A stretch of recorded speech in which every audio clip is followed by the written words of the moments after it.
The name Ted Bundy is synonymous with terror and villainy, an embodiment of evil who captured and murdered at least 30 young women during the 1970s.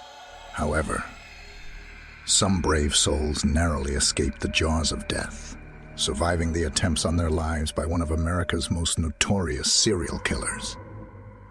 4 such stories are that of Carol DaRonch, Kleiner, Karen Chandler, and Cheryl Thomas. In 1974, Carol DaRonch was just another teenager with the freedom to explore and enjoy her life. That freedom was threatened one day when Ted Bundy, impersonating a police officer, approached her at a mall in Utah. He informed her that her car was broken into and asked her to accompany him to the station. Suspicious but cautious, Carol agreed. As they drove, she noticed they were not heading to the police station and started to panic. Bundy suddenly lunged at her with handcuffs, but in the ensuing struggle, DaRonch managed to open the car door and run to freedom. 4 years later, on January 15, 1978, Bundy targeted the Chi Omega sorority house at Florida State University. Among his victims that night were Kleiner and her roommate Karen Chandler. They were both in their room, completely unaware of the life-altering event that was about to unfold. In a brutal and hasty attack, Bundy bludgeoned them, leaving them with severe injuries. Miraculously, both survived, but their lives were forever marred by the terror of that night. Following the attacks, Kleiner and Chandler were rushed to the hospital. The path to recovery was a physical and emotional ordeal. Having sustained severe injuries, they had to undergo surgeries and extended medical care. Psychologically, the trauma lingered. Yet, their indomitable will helped them navigate through this turbulent period, making them living testaments to human resilience. Cheryl Thomas was in her Utah home in 1974 when Ted Bundy broke in.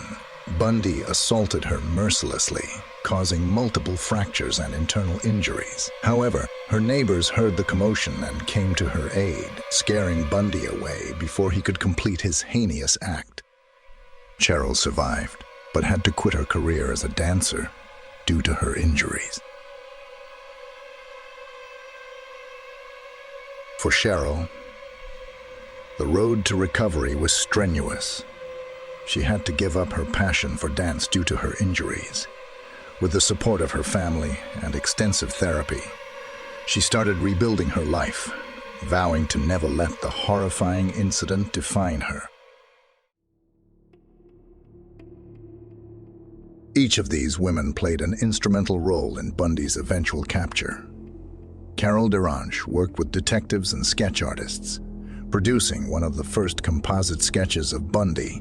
Kathy and Karen's case added more urgency to the investigation in Florida, while Cheryl's survival provided more damning evidence against the ruthless killer. The judicial process was a drawn-out affair. Bundy was an enigma, representing himself in court and enjoying the media circus he created. But justice eventually caught up with him, and he was sentenced to death.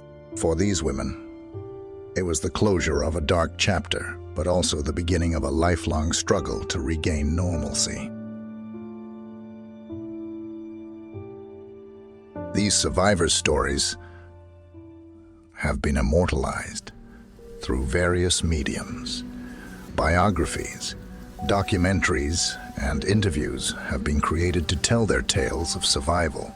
Their harrowing experiences serve as a grim reminder of the human capacity for evil, but also as a beacon of resilience and the will to survive.